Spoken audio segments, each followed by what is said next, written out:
So the Poseidon Middle Path Tier 5 Mermonkey has an Ice Jet ability that allows it to bounce off map borders and any walls on the map, making it a very good ability and an upgrade to the Tier 4, which doesn't do this.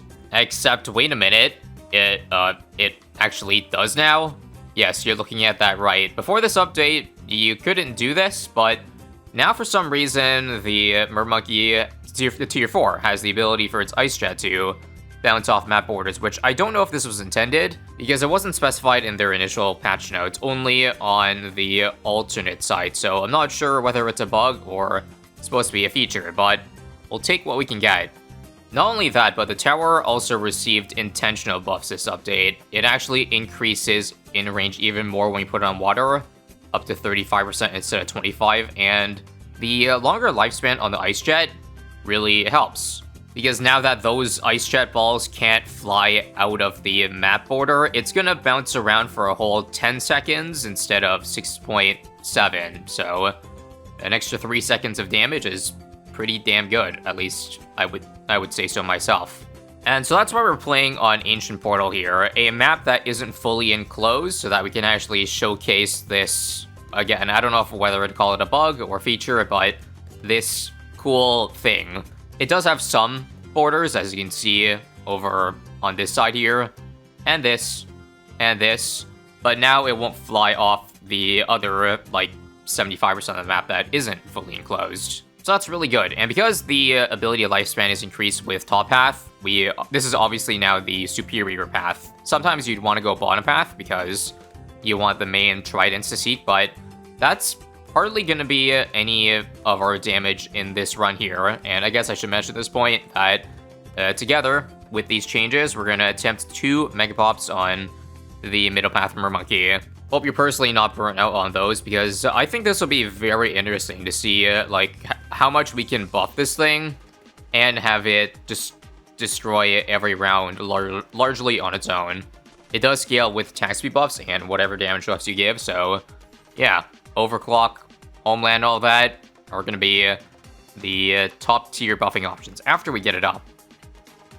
For now, I might have to navigate this tricky early game by not buying too much of the middle path yet, because I believe there's an upgrade that freezes stuff, but I think that'd be counterintuitive to all my other towers that cannot hit Frozen Bloon. So I will buy sharper prongs for more pierce, but not Tidal Chill.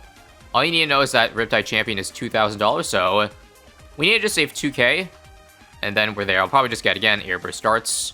That's the easiest option, and then Submerge it later to stop taking pops away. Also, good god, am I a sellout or what? I just realized that of all 3 monkeys I dropped right now, all of them are named something to do with code ISAB. I promise I didn't do this for all 20 towers. Wink, wink, nudge, nudge. Maybe that's a hint for you to do something if you haven't already. But again, I promise. Probably change out some of them later. I digress though. Camo detection we don't have yet. I think I'll probably just drop a road spike in advance though. Cheapest way to deal with that. On a second thought, I kind of regret going for an Airburst Darts because it can't pop lead either, so now I gotta spend on a mortar. I think an easier early game would have been to go for a Beast Handler at a source, because O2O you can target it away later. It's cheaper than an Airburst, and pops leads too. Let's just hope that 1 extra K doesn't hurt though. I can afford Riptide Champion now, so let's get it. And I think, yeah, considering you can deal with everything but leads, we are free to just, I guess, spend the money to submerge this as soon as possible. Hopefully by the end of, or the start of 33, so we don't have to buy more camo, I mean. I also noticed it has just enough range to be able to see the top side now, but I'd like to get probably a village to make damn sure it can start hitting. Okay, this is going to be more annoying than I thought, because not only does the Arctic Knight, or Riptide Champion, have a purple issue, it can't pop Zebra or White either, so I guess I have to keep on unsubmerging this up for the time being. Just to deal with any Zebras during a round, which, hints, is literally every single round. So whatever, I guess I'll just keep this unsubmerged the whole time. Or most of the time. God, this is kind of ugly right now. I think I found the most success so far. Just leaving the Riptide Champion targeting last. This way, it gets the bigger tridents, because just so you, in case you don't know, this thing does more damage the longer the projectile takes to split. As you see, it goes all the way until it hits the totem wall there, and then gets a good area around that bend. I also have to probably do more micro this round, just for the camos, that's all. This is going to be an issue all the way until I get MIB up, but I'd rather get Arctic Knight first before MIB, I think.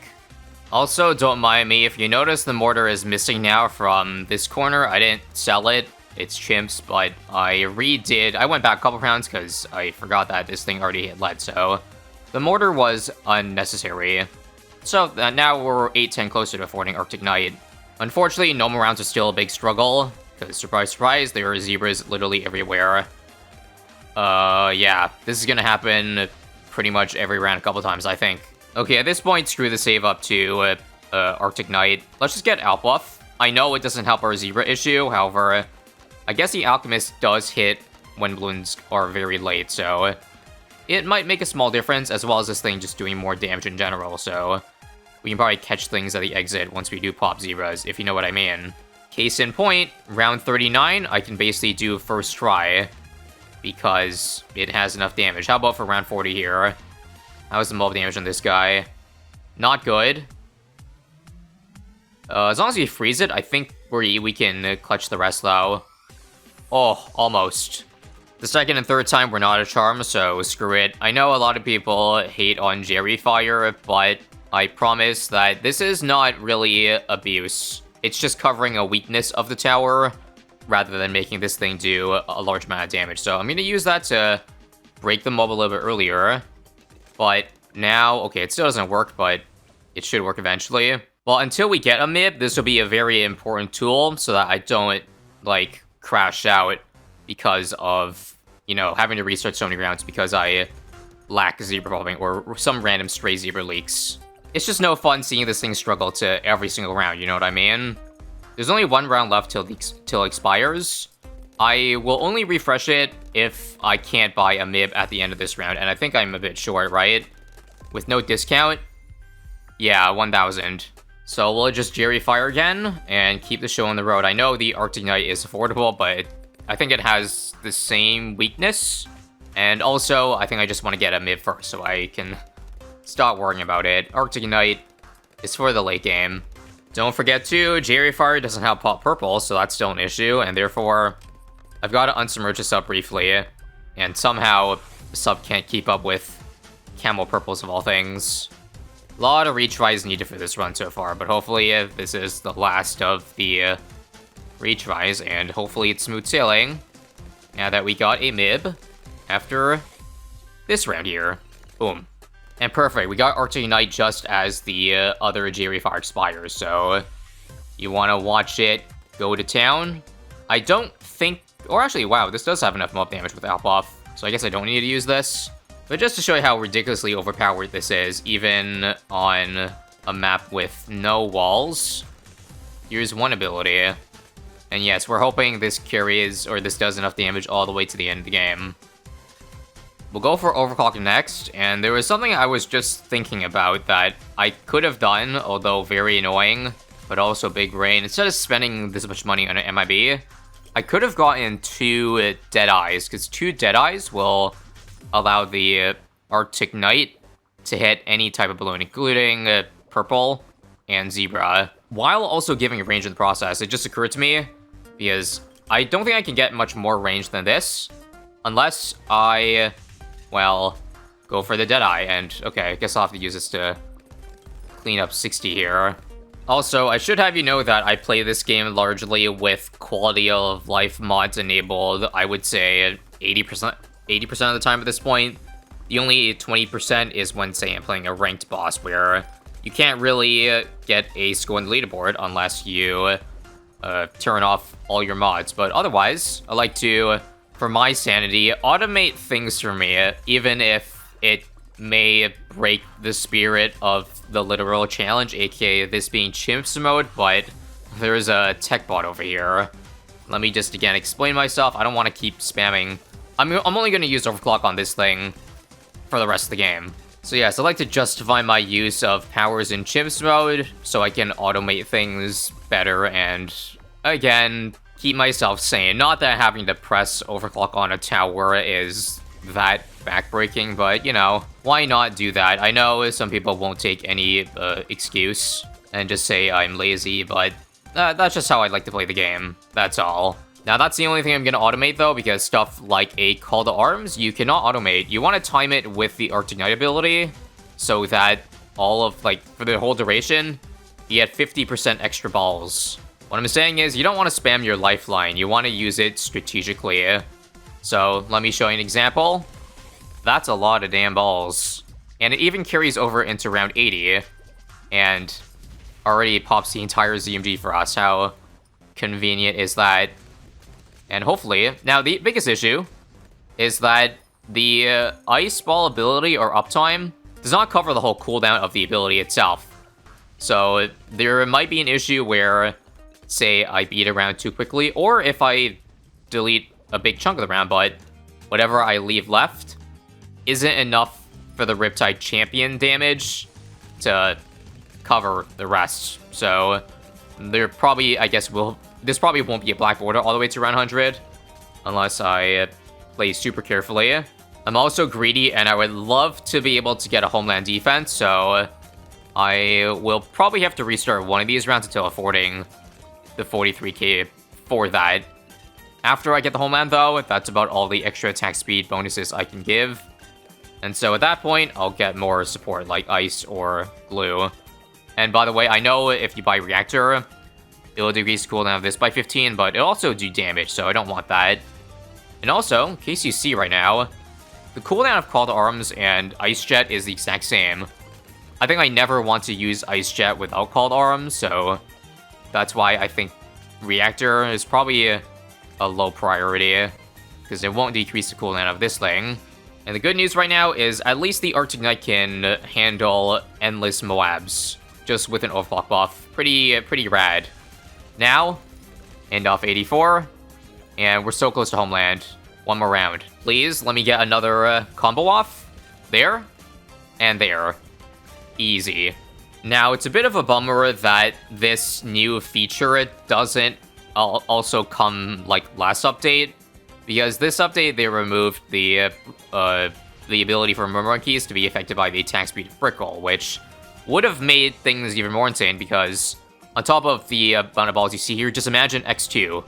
That's what Brickle gives, I think. And that would be more insane than what you're seeing right here, with the ZMGs dying within literally 1 second of being hit. Alright, enough lollygagging.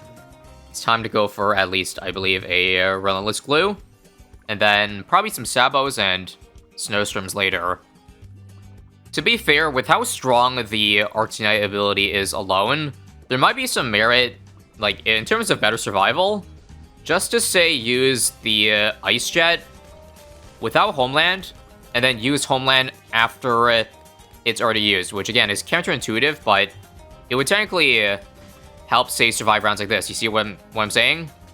Had I used the Homeland and overkilled 89, I would not have any ability up for 90, so basically, staggering abilities might be better for me, considering, look, it's already doing enough damage. The Homeland appears very overkill. It's gonna happen again here, yep, I need to use Homeland. Stall for Ice Jet, please. Perfect, yeah. I think this is the play, because the Ice Jet is already so good. Unfortunately, I've ran into a dead end, because even though I staggered it, I don't have any ability this round. Okay, here's what I can do. This gives more range. I also get Snowstorm ability in time, right? Yes, it's off cooldown, use it now. And that's enough to defend and hold the line. Here's 94. I could wait for Homeland, but I'm just going to show you how good this is, even without it. Gone. Or, for the most part. I also haven't mentioned yet that you can target the reticle. I think overall it doesn't matter. Like, target the reticle so that the ice balls shoot in a specific direction. But I don't think it matters too much, because no matter what part it shoots at, over 10 seconds, whether or not a ball starts off shooting up here, which is inefficient to start, or over here, It'd eventually make its way around, but I think overall having it shoot directly at the balloons to start might yield to slightly better results. So let's try that, for example. See if we can hold the line for a little bit. Use this ability now. And check out what I mean. I would say it's shooting up there helped initially. Didn't beat everything, but that's fine. We can clean up the rest very easily. Also, because I guess I decided to stagger the Homeland and ability, I guess it's worth it just to get that reactor. 97 here. I accidentally didn't take it off the reticle. Oh, I definitely will combo both together on round 100. Seeing as that damage there was pretty, well, simply put, not good. I have to use quite a few abilities just to break down this round. I think for rounds like this, it'd be way more satisfying to nuke out the entire round at once. So I'll risk it for the biscuit. Use both this round, even though that means I'll have nothing for 99. Just to show you, like, how this is not even a cornfield yet. It's performing like this. Now every map is cornfield for the Arctic Knight. This is dangerous, but if just a Sabo and a Snowstorm. Surprisingly, I think almost gives us enough DPS to beat fortified DTs. It's close. Very close. I think I just gotta buy one more Sabo. Okay, an extra Snowstorm didn't work, so I'll just bite the bullet and rejuve for 2k. Unfortunately, I won't have an ability up immediately for the start of 100, unless I stall this well, but this did not stall well at all. Now I either gotta use another rejuve, or wait the full cooldown again. Also, because I reset the round, I ended up not having a reactor, so I guess I'll quickly buy back. But this might be late. I would have liked to get two off, but let's see if just one does enough damage. I'm doubtful, though. Oh, wait. Oh my god, one ability actually almost got all the damage through. Okay, that's promising. Just to flex, I think instead of going I know I could just do another rejuve, but how about we do some more damage with, say, a top path glue strike? I want to spice things up a little bit. Normally, you don't want to go top path because it does damage, but it's only one balloon here. And also, just upgrade this one to a reactor, because it literally doesn't matter. Take off the reticle for more damage, and check this out. Plus 3 damage. Boom, boom. And I don't know how much damage the ice balls do, but plus 3 on all those projectiles should make this pop a lot faster, and possibly pop this before it expires. Not quite, actually, but much closer. And you know what? Okay. I guess that experiment kind of failed, because the glue strike didn't actually make enough of a difference. But that, I didn't even look, but that is cleanly over 2 million pops on this guy, so mission successful, and it was very easy, what can I say? Despite having to restart a couple rounds, that was mostly because of consistency issues rather than this thing lacking damage itself. I would like to show you some more impressive stuff before I go. Round 111 is a notoriously tough round, but watch as I hopefully delete it. Hopefully. Add the glue strike for plus 3. And okay, not quite. It seems like we're actually gonna lack the damage at this point, but I mean, pretty good for a 10k tower, right? That didn't quite do as much damage as I thought, but when I mean didn't quite do enough damage, I'm just retrying the round just to show you the damage count. Because watch, 2.08 million all the way to 2.6 at the end. So if 600k is not enough damage, then yeah, I guess I must have really high standards. That's all I have for you today, though. If you enjoyed that showcase, then make sure to use code ISAB. Otherwise, click on these videos here, and have a nice day.